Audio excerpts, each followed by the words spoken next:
Well,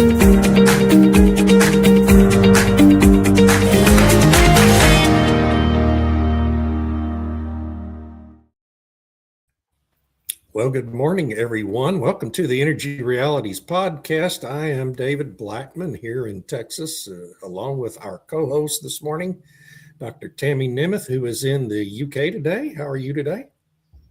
I'm doing well, but I'm freezing because it's super cold. I don't know what happened to the sunshine. It disappeared. So much for the solar panels. Yeah, it never happens in the UK. What's going on? I don't get it. Anyway, I'm sorry. I hate to make fun of the UK's weather, but you can make fun of mine anytime. Then we have Stu Turley in his second home in Abilene, Texas, I believe, this morning. How are you? Primary home, but we'll have some fun. Okay.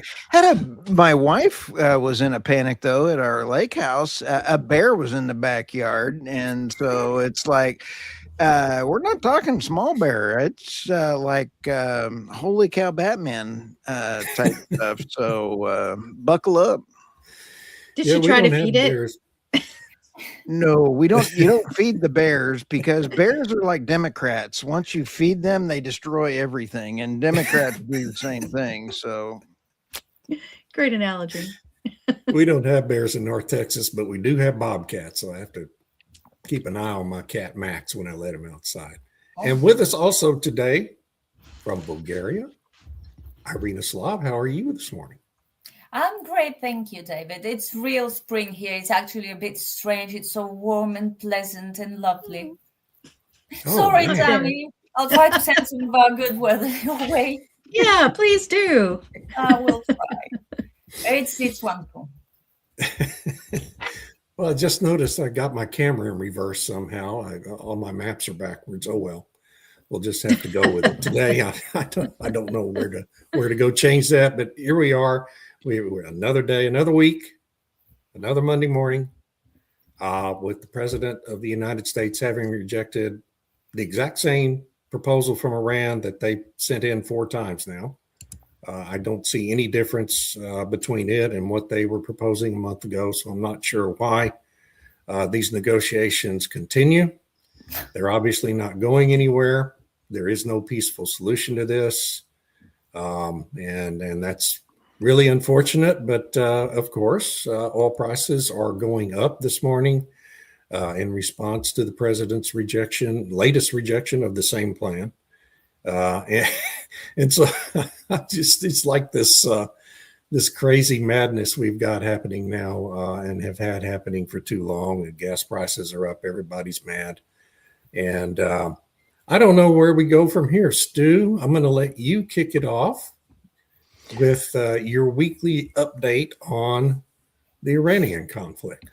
Well, I think we're at a really interesting point. I wrote an article because there's satellite imagery showing that there is enough evidence to look at the potential that they have opened the taps on Kark Island, and there is a huge oil slick in the Persian Gulf. And when you take a look, that they are having some serious problems, and you look at the size of that slick, rather than shutting in their low pressure system, they're out of storage. And you take a look at, I also wrote another article. I think that the only solution that President Trump will take is no nuclear material programs and a financial system put on them very much like the Venezuelan control system. Those are the two, I think, holding systems. And I think that's the only way that you're going to have a Iranian money going to the Iranian people with controls on it, like we did on Venezuela. This will be the third one. I did not know that the Bush system was still in place on Iraq. Iraq is through the U.S. Fed. That goes back to other people. Since the Fed is controlled by a private organization and other people, that system is going to go away. So my personal opinion, the only way we're going to see an end to the straight open, closed, straight, go open, closed. No, wait a minute, time out. is if there is a monetary control system put in place, but that is going to have to be the elimination of the entire IRGC. I don't know where it stands. Well, any further commentary on that? I'm not sure I disagree with any of that, but it's a tough one. Quagmire. It's only been going on for 2 months. You can't call it a quagmire yet, but we get a year from now, then it's quagmire, which President Trump wasn't supposed to be a president to get us involved in one of these things. But Yeah, that's right. yeah, you know, I'm the glad other to see- thing that I Go am ahead. glad to see the UK get one ship with a water desalination system working. I believe it's the HMS Dragon or something. One of their small ships they sent through. I believe it had 4 men on board. I'm just kidding. But it is kind of nice that they did send one ship. well, that was the Yeah. Dragon, right? Isn't it, Tammy? I think. I don't know. Um, I'm not following what ships they're sending because they have so few that are in very good operational standing. Yeah. And I feel bad because, you know, the soldiers in the British military are incredibly good and loyal. And I certainly wouldn't want to make them look bad because of what this government is doing. Yeah. Yeah, Which but is they're not really responsible for their boss's decisions. So That's true. I know. I just don't want to And they humiliate can't them. control public policy. Yeah. No, and you have wonderful people in the military, United States, same thing, but they can't control public policy and the decision making of politicians. And, you know, it's just the way it is. It's the way democracies function. The other thing It's that's sad happened because I just wanted to put this in here that as an anecdote was that we've been watching the Horatio Hornblower series. And, you know, you see the 18th century British Navy that was so incredibly powerful and, you know, doing all this amazing stuff. And then to see what it's devolved into and what a loss of power and prestige and for what. And it's sort of like the, you know, the Labor government here is so anti-military that, you know, it's very difficult to have something that's functioning. At the same time, they want to participate in all of these different new EU defense programs. So Mhm. what that means in practice, I don't know, but I think there's going to be a lot of money changing hands, and where that goes, nobody knows. Well, money talks, doesn't it? So that brings me, I think this is a good opening to go to the local elections that happened in the UK, which were without any question a massive repudiation of the Labour government, but not necessarily a turn to the Tories or reform, because we had this surge in the Green Party's representation in these local governments, although I don't think they took majority in many of them. But Tammy, I wonder what you think the major implications of those local elections is going to be. Can Well, you know, Starmer, for instance, can Starmer survive an outcome like this? I don't know. There's a lot of forces, you know, getting their knives ready to kind of stab him in the back and get him out. Probably one of the prime movers behind that is Ed Miliband, but Angela Rayner, who is a tax evader, a proven tax evader who got punted from cabinet. She's like, oh, I think I would be the best leader. And I'm going to, you know, align with this other guy who got punted, Burnham or something. And then there's some other people who were saying, no, I'd be the best one and you need to go and whatever. So the gangs behind are kind of circling around, you know, like you would see hyenas or wolves going around the prey. But what that will mean, I don't know. They still have another 2.5 years. So does it make sense to swap the leader now when whoever takes over will, because they're not going to change course. In fact, they'll probably triple down on everything that's been destroying the economy and everything. So they'll triple down. It'll be even worse. And they won't have a new leader like they did in Canada, where, you know, Trudeau was terrible.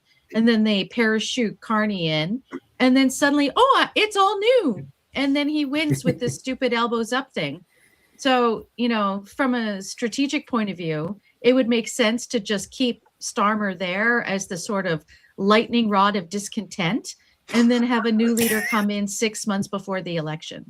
So I don't know. But I just wanted to add, though, that the Reform UK had over 1,450 seat gains. Yeah. So, the Labour went down 1,400, Reform went up 1,450, and the Greens increased about 200. Yeah. So for the people who, for whatever reason, would never, ever vote Reform, they went Green.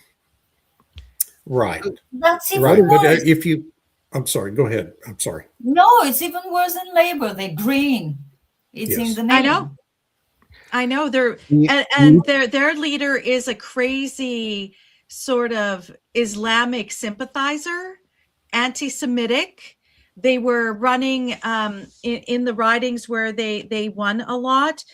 It's illegal in the UK, illegal for men to go with the women and tell them how to vote. You Yeah. can't go into the polling booth with them. You can't point to say, no, you must check this box. And they were doing it. There was over 57 complaints in ridings or councils, election booths, whatever, around the country saying this was happening and it's being investigated. Well, what's going to happen? Who knows? I had But, yeah. I had an interview last week with Doomberg, who masquerades as a green chicken, and it's already had 40,000 people watch it and listen to it on everything else. And I don't agree with him all the time, but he had a very valid point that kind of shocked me.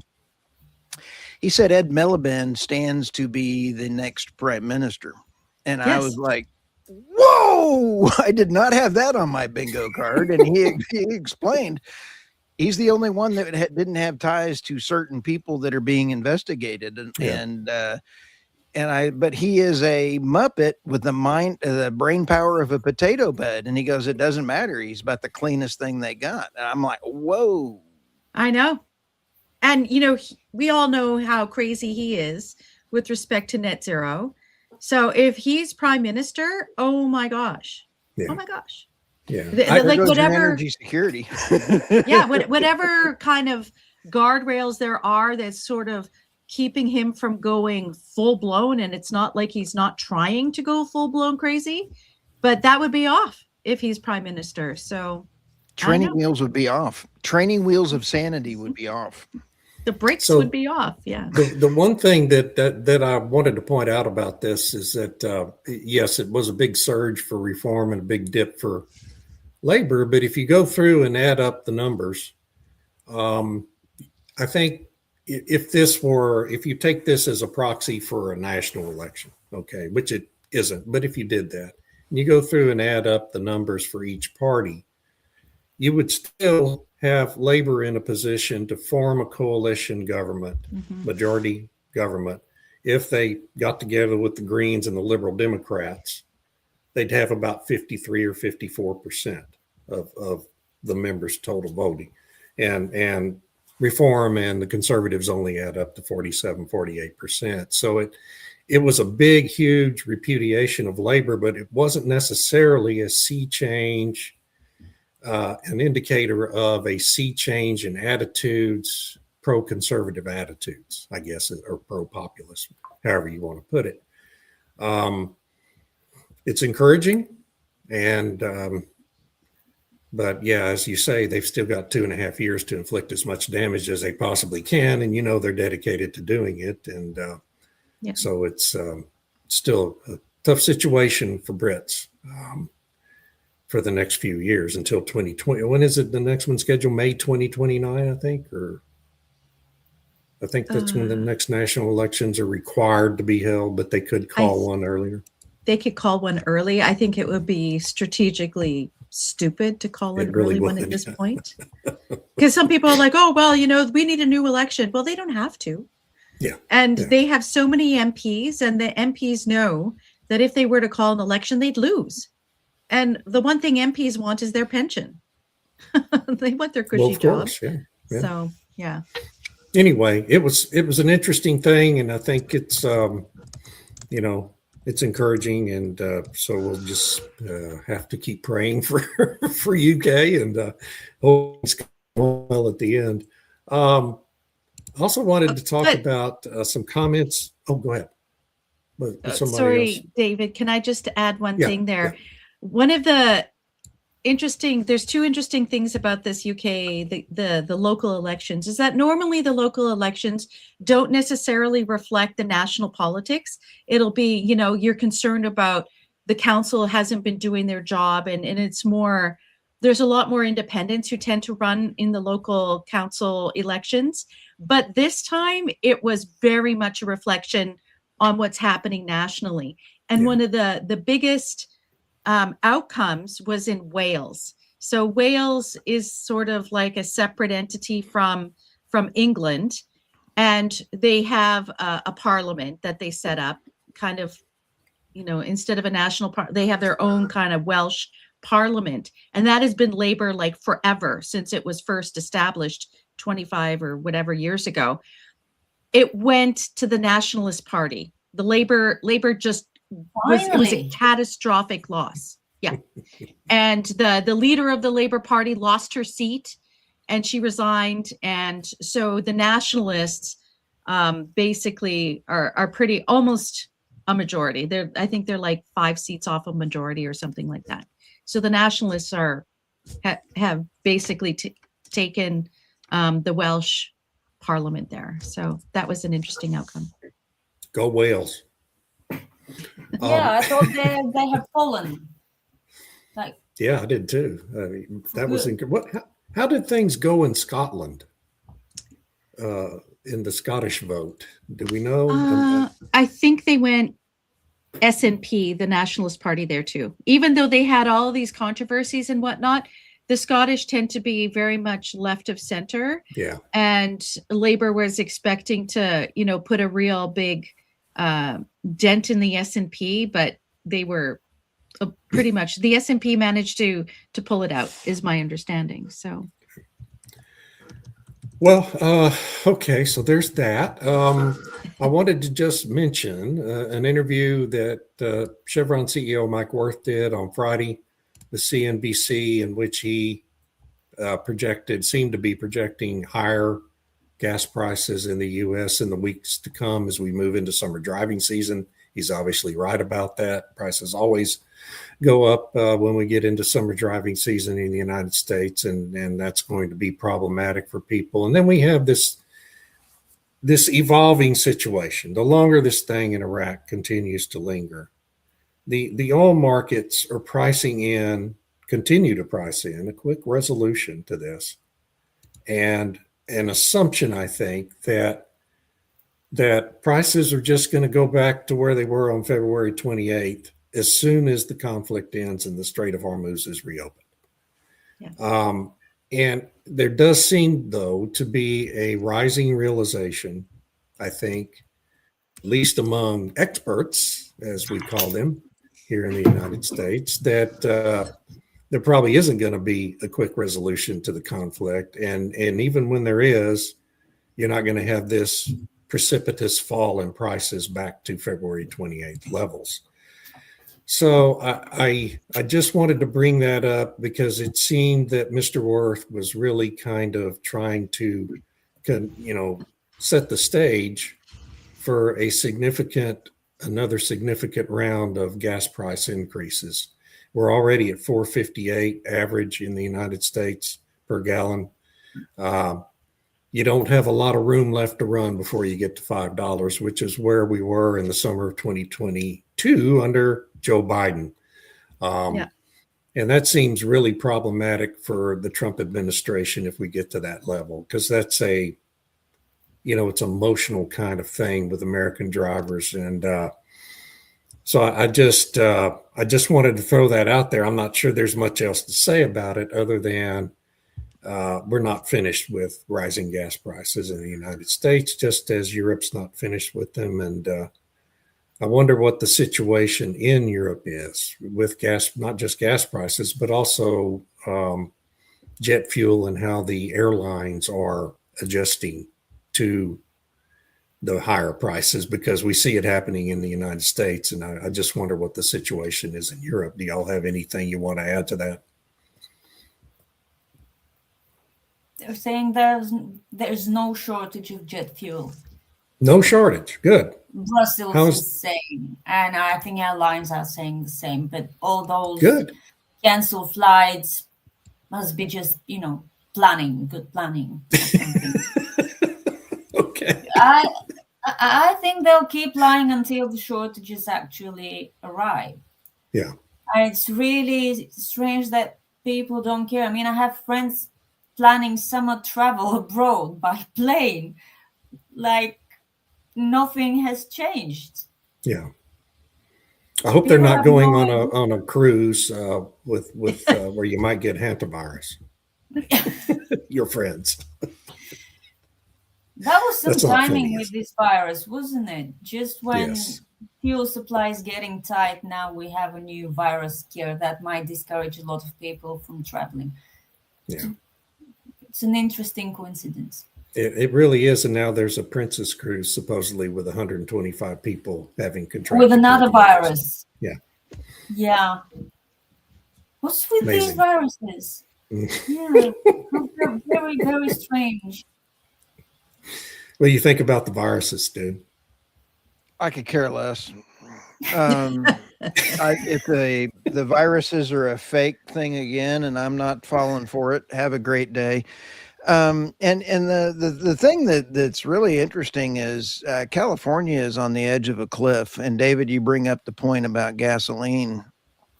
California has done an outstanding job following the EU, the CARB mechanisms, and they love the EU. Gavin Newsom is one of the best leaders in the world that loves to just get out there and have a lot of fun, and he's leading the charge, wants to be the climate activist good Lord, that man is worse than Ed Miliband, because Ed Miliband at least has an original thought in his head, and Gavin Newsom has taken out California. California cannot import anymore. Well, what has happened to the teapot refineries in Asia, South Korea, and everything else? They're starving for oil right now. So this next week with President Trump in China, we're going to see some interesting things. That is going to be pretty interesting. In fact, there's a rumor that President Putin may be there, and I think that would be an absolute hoot to see President Putin and President Xi and President Trump sit down. I would like to see every EU leader's head explode if that happened. I think it'd be absolutely great entertainment. Yeah, but heads explode when they're filled with something. Yeah, but if it's filled with air, just like a balloon popping. Yeah. And when you sit back and take a look, I think $9 gasoline, it's already spiked to $8 to $9 in LA. And when you take a look at the EU is down to just a couple of refineries. You take a look at the the UK down to a couple of refineries. The UK banning, and then the North Sea being shut down, and then you have Norway expanding the same oil field to supply natural gas to the EU is absolutely a hoot.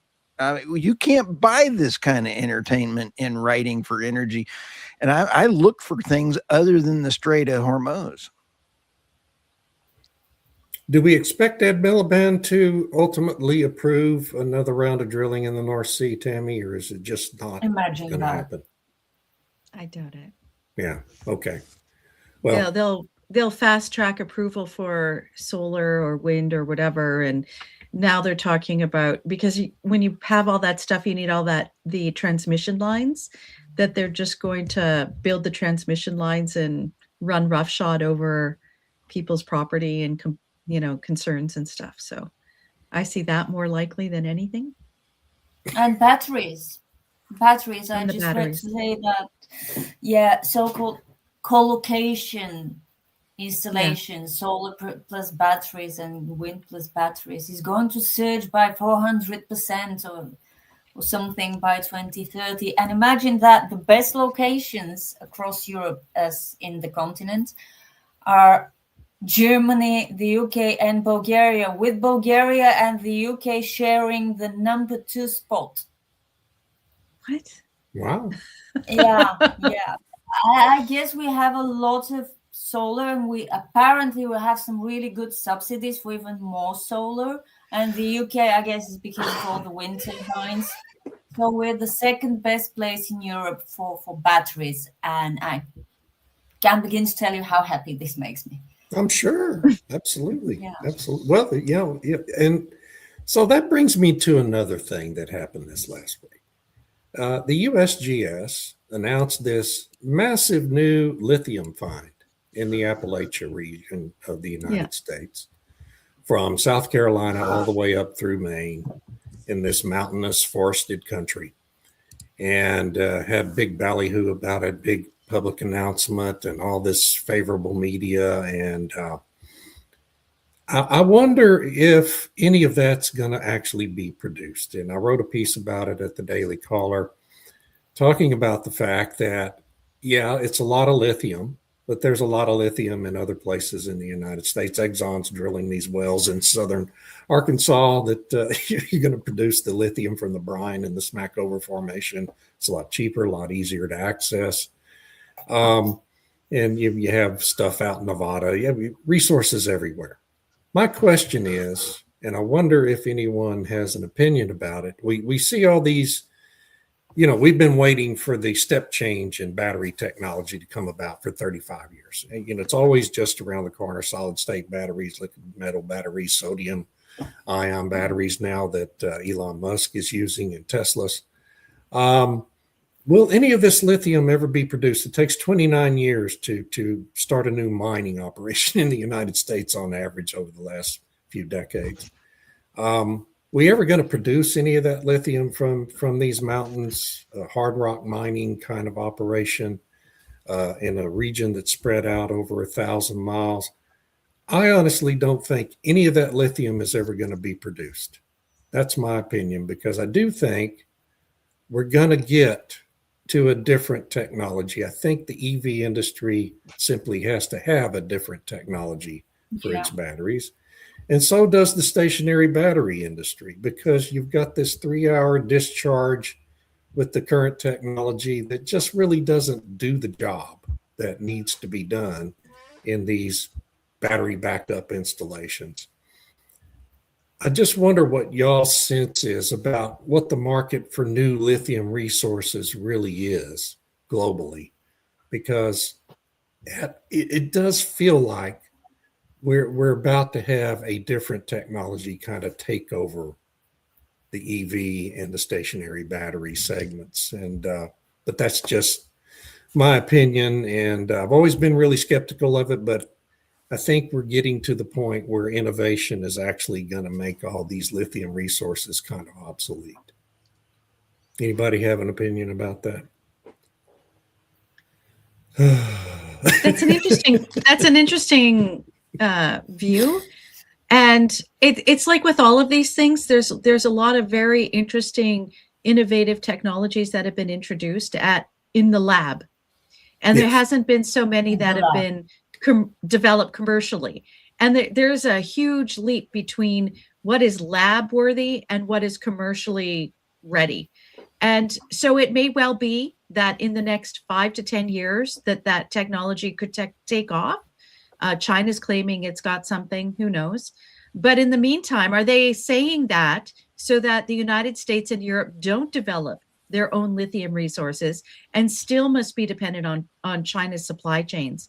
So, I mean, on the one hand, you're going to need lithium for other things, not just for That's the true. EVs. And do you still, even if it's just for smaller applications or whatever, do you still want to be dependent on that supply chain that could be interrupted when you're upset with that country? So I think it makes sense to develop national resources in that way.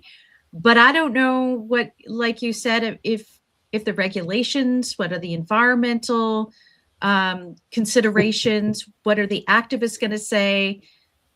Is there going to be litigation that drags it out? Because as we know, any kind of mining, it doesn't matter what it is almost, it takes 10 years to run through the regulatory process in North America and Europe. Europe's longer. So I don't know, maybe. Why does it take so long? 10 years, that's a very long time. How long does it take to make all the necessary assessments? I mean, it's not like there are thousands of applications every day. Well, because the left-wing politicians want it to take that long. I mean, that's how our system's been set up in the United States, is they set up a permitting system that makes it almost impossible to open a new mine intentionally to diminish our mining operations in the U.S. Did the same thing with the nuclear power industry. It takes 15 years to get a new nuclear plant on average permitted, just to get it permitted. And then you've got to get the financing and build the thing and test it and deal with all the lawsuits from the same environmental groups who want a green revolution. It's all the same people are going to oppose these mines because they're conflict groups, and that's how they raise money, from raising fears about the mining operations. And so my point is that, Exxon's already producing all this lithium in the Smackover. We've already got lithium resources under development in Nevada where nobody's real worried about them. It's easy to produce, it's cheap. Then you have the lithium triangle in South America that's really capable of supplying all of America's and the whole Western world's needs for the next 100 years, through evaporating lithium out of brine down there. And I just see this hard rock mining thing, this it's a massive, there's no doubt it's a massive resource, but it's so hard you'd have to have 24 mines to exploit it really properly over 1,000-mile region in these forested areas where you've got all these wildlife concerns, you've got BLM lands, you have Indian lands, you have all these obstructions to deal with to get a single mining operation up and running. And I think it's wonderful we have the resources. I just don't think we're ever going to get any of it to market just because of the realities of the systems that's set up. And they should really be investing in the processing facilities because, as you point out, South America produces a lot, and maybe Exxon is going to, and there's different parts of the oil and gas industry where lithium is co-occurring, almost like natural gas is with oil things. And so what the real bottleneck is in the processing of it in order to turn it into something that's usable. And so a lot of that processing has been offshored. It's been offshored to China and their other Southeast Asian affiliates or whatever. So if you're serious about security and you're worried about that supply, then investment should be made in having the processing facilities in order to make use of it instead of just having the raw resource. That is happening in the United States, and it's largely at the spurring of the Trump administration that it's happening. Yeah. And so that's a good thing. It's a positive development. Same thing on rare earth minerals. There's no doubt we have the resources, but it all has to be sent to China to be processed. We have now one facility that can process and refine rare earth minerals, and there's more under development. So those things are happening, and it's a good thing. It's a positive development. Is any of that happening in the EU though? Because the system is harder in the EU than it is even in the United States. And I wonder if any of that's happening. Is it? Apparently not. So. I'm just going to laugh. They talk, like always, they talk about it. Oh yes, we need to have secure and friendshore and all this kind of thing. But I mean, with all of their new environmental regulations, good luck. I really don't know. I know in Canada, for example, you talk about how long it takes to get regulatory approval in America and in the EU. In Canada, it's just as insane. So, for example, when they were really trying to get what was it, Northern Gateway pipeline built, and so the Enbridge went through the whole process. It cost them $1 billion to run the regulatory gauntlet. They had to do this consultation, that consultation. The National Energy Board at the time opened up for anybody to intervene in the process. So like there were thousands of people from around the world to express their dissatisfaction that oil sands oil would be entering more on the global market. So they spent $1 billion. They went through the process. The National Energy Board gave their approval. It went to cabinet, and that's when the Trudeau government had first been elected, and cabinet turned it down and said, no, we're not building it. So now Mark Carney says, oh, we're going to accelerate the regulatory process. We're going to cut the red tape. We have the Major Projects Office. We really want to pursue these oil pipelines. And so part of the memorandum of understanding with Alberta was that if Alberta went and did all of these things like carbon capture, increase the industrial carbon tax, have the methane thing, all these different things, then maybe Ottawa would help build a pipeline to sort of like what Northern Gateway was up to the north. But the head of the Major Projects Office was before Parliament last week, and she was asked, is there any proponent? And she said, no one's come forward yet with a project. Well, no kidding. You want to spend $1 billion only to find out in the end that there's been pressures put forward to cabinet that's just going to pull the rug out again. And so consequently, Carney said last week, oh my gosh, red tape is really bad for all regulatory processes for resource development in Canada. So we need to fix it. Let's have a consultation. So he's going to have a 2-month-long consultation to figure out how to cut the red tape. People have been talking for years, myself among them, laying out what needs to be done to cut the red tape. How about starting by repealing legislation that is preventing projects from going forward?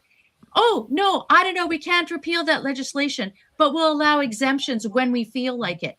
So as if, what company, unless they have backing by the federal government or friends of the Liberal Party, are ever going to put a project forward? So yeah, I mean, it's a mess. This is what Western countries have done. They've been led by the nose by environmental groups who care more about climate change than humanity. And this is what you get. That's my rant for today. Speaking of climate change, there's a comment about that. It's a lie. Why do you think the elites are still paying top dollar for oceanside property? Because they know it's fake. And this reminds me of the news that the IPCC said its worst case scenario, warming scenarios are unrealistic. Oh, who would have thought? Yes. Yeah, what's going to happen now if they have themselves said the scare is not going to happen? And there's been an absolute news blackout on that story by the mainstream Roger media. Filkey was talking about that. Yeah, I mean, zero seconds on any of the major networks in the United States. And the problem is that extreme worst case scenario, RCP 8.5, it's embedded in the financial services industry. Right. So the Network for Greening the Financial System uses that as their business as usual. Bank of Canada, same thing. The banking regulator in Canada uses that as one of the business as usual scenarios that banks have to take into account. So now what are they going to do? Are they going to say, oh, what whoops? are they going to do? What are they going to do? And so does that not call into question all the other ones? I don't know. Yeah, it's and of course that most extreme scenario was what generated all the media every year when they put out their annual report, right? Everybody, all the media stories just went immediately to that most extreme scenario to create fear in the public and give Al Gore ammunition for his, quarterly diatribes at some global meeting.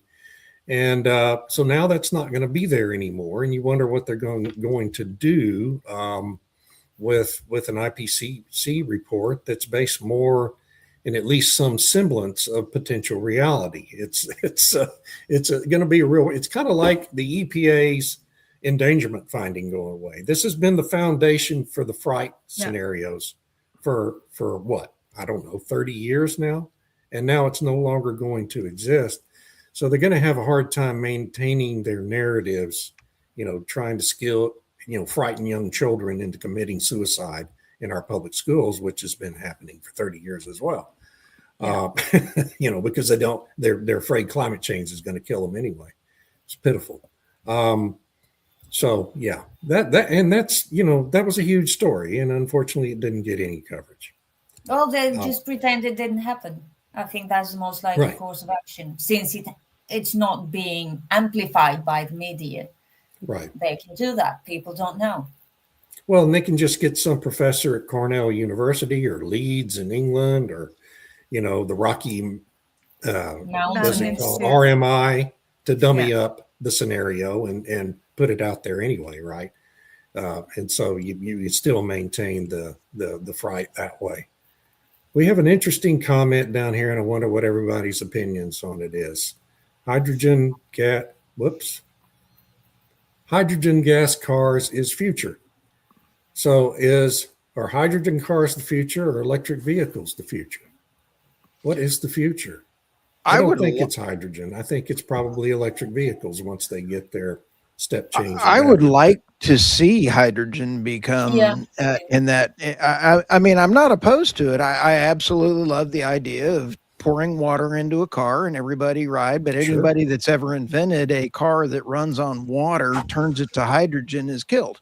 So, there's something to be said for not dying before your invention makes it to market. Yeah. So I like it. Now, the other thing is, when the EU in the UK or the EU was building the hydrogen corridor and the amount of money that was going to be spent on it, hydrogen is incredibly tough to put into containers.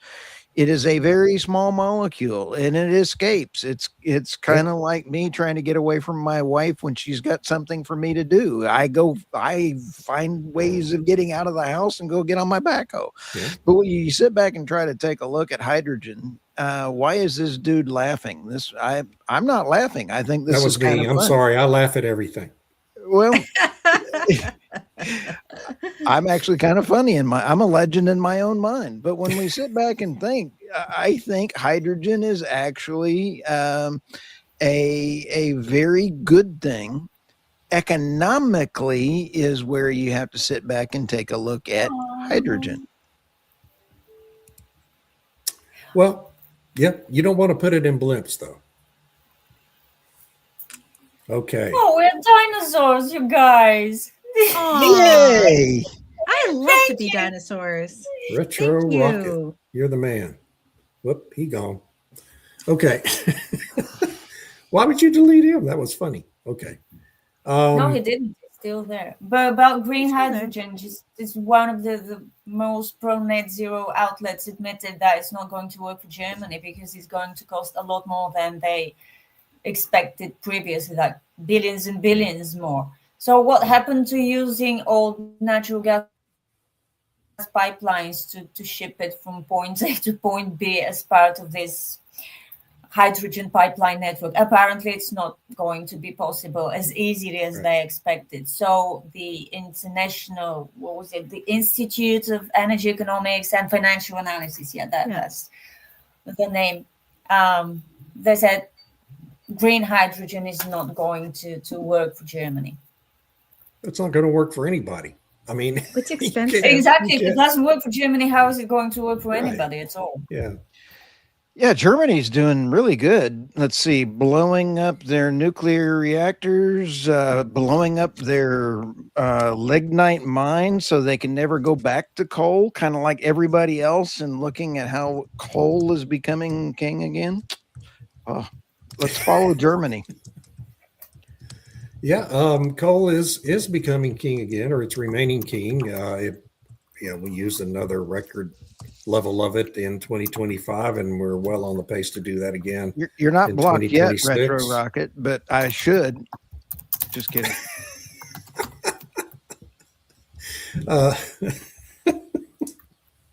Okay, all right. Retro, okay, you're pissing Stu off. You need to stop. Whoop, too late.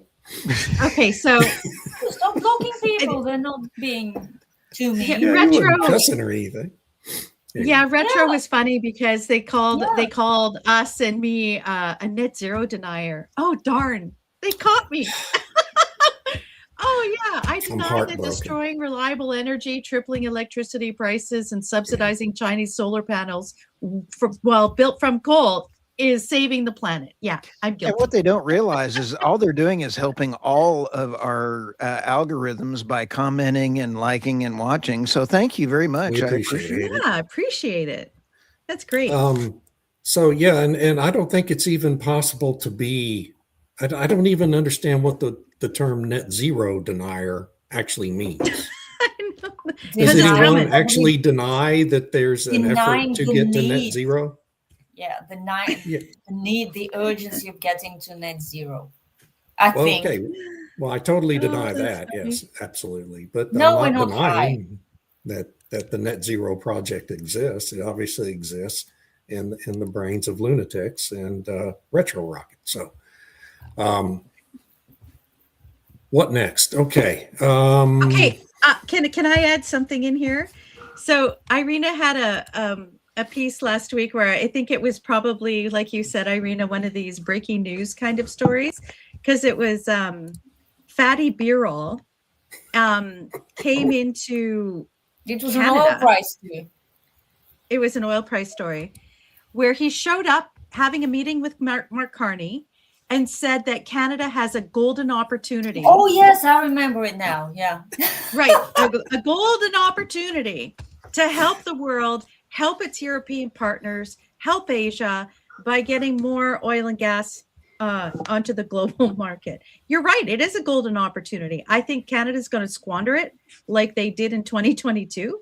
So, but I'll be pleasantly surprised if something positive happens on to the West Coast. But I'm grateful that there's the pipeline to the south, with Trump's approval on that, and we'll see, because that'll be a good increase onto the global market.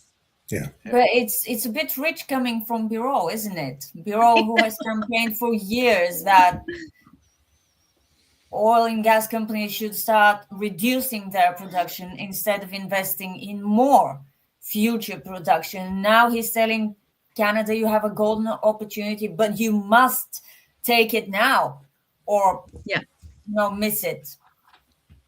What does this mean? That in a few years he'll start campaigning for less oil and gas production again? Oh, sure. why not? I'm positive. Yeah. If he's still there. Yeah. Not very consistent. Well, this brings me to, this was a topic that Tammy raised in one of our email strings on Friday.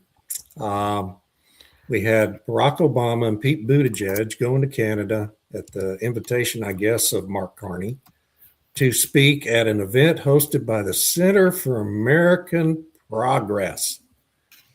Canada 2020, the Canadian offshoot of the Center for American Progress, which is an organization that was created and long run by, guess who? John Podesta, Hillary Clinton's crony, John Podesta. And it was at the center of the coup effort during the first Trump presidency and the both of the impeachments. Cap has been doing a lot of bad things on the global stage for a long time. And how did the meeting go? Or did that happen last week, or is it happening this week, Tammy? Right. So Obama gave a speech on Friday where he was he had a special thing that he did on Friday night, and Mark Carney went there and met with him or whatever.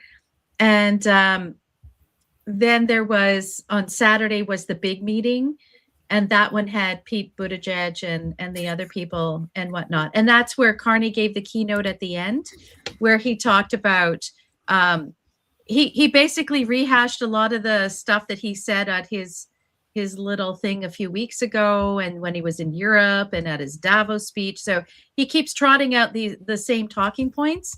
But then he said, to be resilient, we need to diversify our trade, and we'll pursue that with much strength if our attempts to further integrate with the United States and be Fortress North America don't work. I'm like, what? What is that? That's crazy. So you can watch it. Actually, I think CPAC has it. If you go to AmericanProgressAction.org, they have a link you can watch the whole thing on YouTube, which I haven't done yet. I just kind of watch snippets because it's really hard to take all at once. And so yeah. I didn't realize Carney was making efforts to work with the Trump administration to establish Fortress America. I know. Everybody's like, there's the huge renegotiation of the Canada-US-Mexico trade agreement, or USMCA. Mm-hmm. And there's been criticisms that basically nothing's happened since October. And so on the one hand, they're saying, okay, we're negotiating all this stuff. But on the other, the Americans are like, what are you talking about? You've barely done anything. So Mexico's been the adult in the room and been there and working on actual things. And there's rumors going around that Carney doesn't want to have the agreement, that they'll just let it slide, and then claim it's Trump's fault. And Canadians will go, oh, Orange Man bad, and say, oh yeah, he tried his best, but Trump is bad. So yeah, I don't know. It's like this piece I wrote a few weeks ago at Substack. It's like this Jekyll and Hyde, where on the one day he's kissing Europe's butt, and the next day it's kissing America's butt. So I don't know.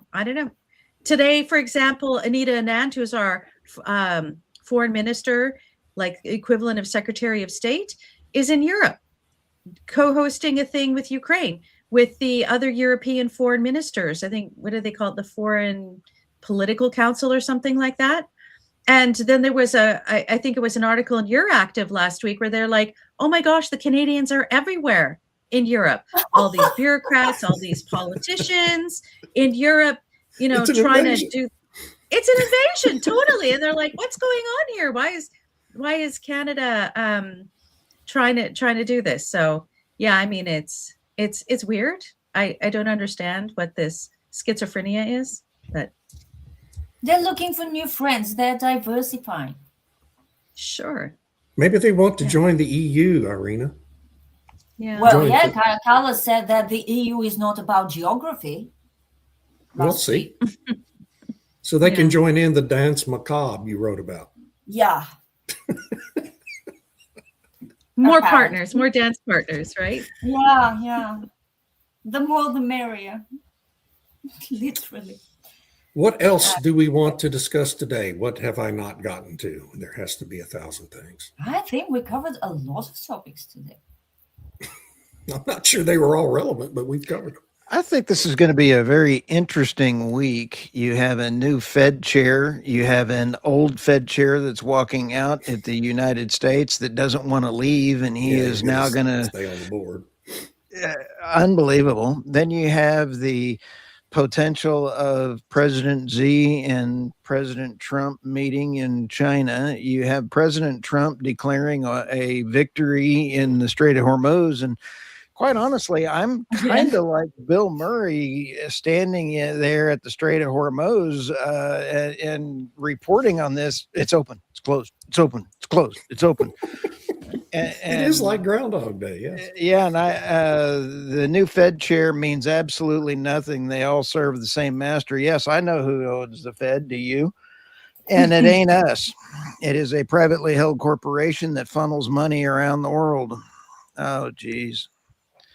We are getting some entertaining comments, by the way. I'm having a lot of fun. I do want to give a shout out to everybody that is being banned on the comment sections. Have a great day. Why are you banning so many people? Because I don't like what they're saying. And if they're absolutely, they're coming along. If you don't ban them and they make other comments that are rude, your YouTube channel gets shut down. I'm trying to protect our YouTube channels from being shut down, and Google does shut you down. Yeah. They're like, you have to take responsibility for the comments. Like, really? Yes. I didn't think they were, obscene or anything. Some of them were getting that point. Well, I think we need to reinstate Retro Rocket because he was at least entertaining. That's my vote. I don't know if I can. I will. I don't know if you can either. I don't think you can. I don't think I can. Let me see. Yeah, I can't. So once they're Well- banned, they're gone for this particular podcast. I'll try to remember. I'm sorry, guys. I'm just trying to make sure that filth does not come across the screen. And my apologies. Carl Engelman has a good question there about Carl, insurance for freighters. did you cover the insurance and hurricane problem that is upon us for the freighters? Well, it is. We are getting into hurricane season. That's a problem for a lot of people, including the freighters, potentially. And of One of the- course, it's projected to be, as it is every year, an above average hurricane season, because the people who do the projections don't understand if every season is above average, then the term average has no meaning. But we get that prediction every year, and most years it's proven wrong. One thing I would like to point out is that the part of the problem with the Strait of Hormuz is the Lloyd's of London and the insurance rates that President Trump was supposedly getting Chubb involved in order to get it solved. I've heard nothing on getting Yeah. that issue of getting the UK shutting down the Strait of Hormuz through insurance rates. So, Carl, you bring up a great point, and insurance is helping choke the Strait of Hormuz.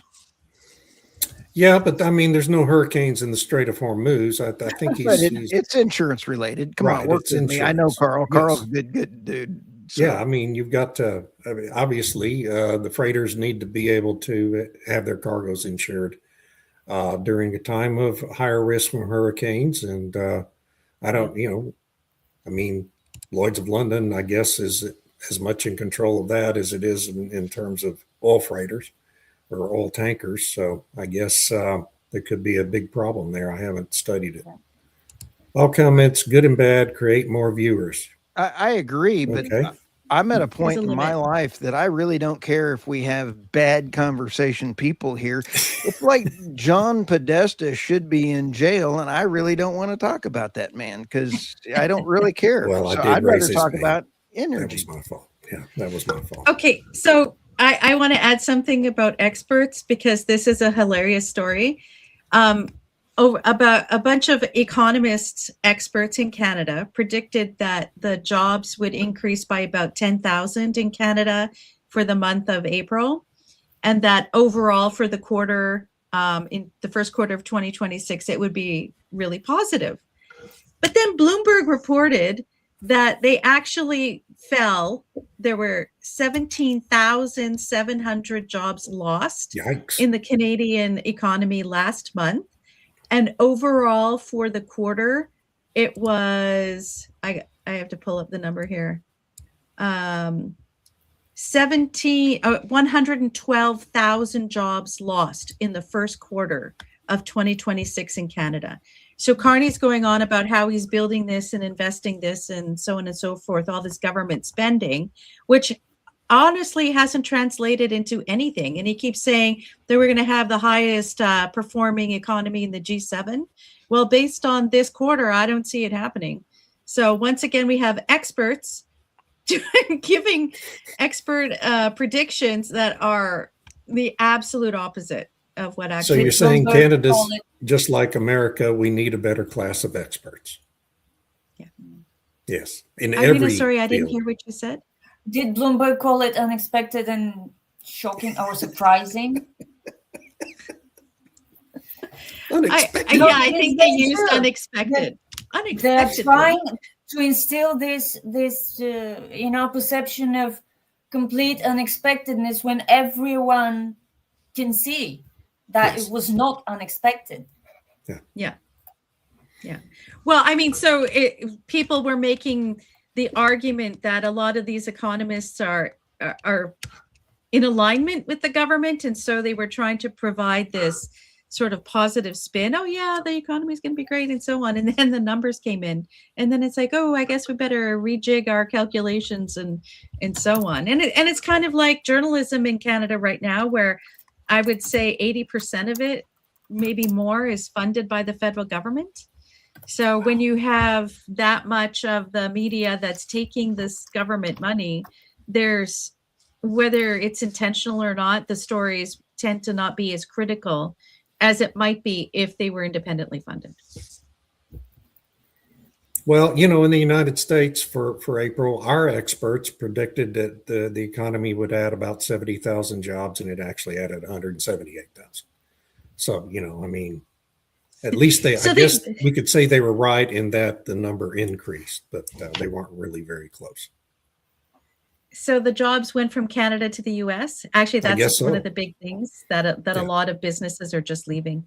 Gail knows what I'm talking about. And the thing is, there's a lot of anecdotes of companies just picking up and going. I know several of them, but how do you calculate that into what the overall numbers are when it comes to the statistics? Because the media wants to say, oh, well, it's just anecdotal, we don't know for sure.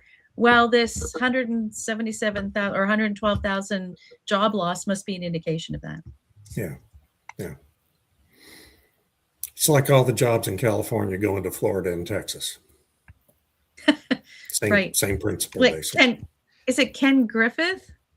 Where is that his name? From Citadel, who had shifted his headquarters from Chicago to Miami, and he still had a bunch of people in New York. And then Mamdani went outside his home and said, I'm going to tax the rich like these guys who have a second house here. Yeah. And so then he's like, okay, I'm going to expand Miami and close things in New York. So. Yeah. I mean, Goldman Sachs now has more employees in Dallas than it does in New York City. Yeah. No, it's JP Morgan. Excuse me, not Goldman. Is it JP Morgan? JP Morgan. Anyway, I think we're over time here, and I'm sorry I was so disjointed with my moderation today, but you won't have to worry about me for a month now, so I'm out of the way. Thank you all for joining us. Please like and subscribe, even if you hate me, and we'll be back again next Monday, same time, same place, and I hope everyone has a great week. Have a great one.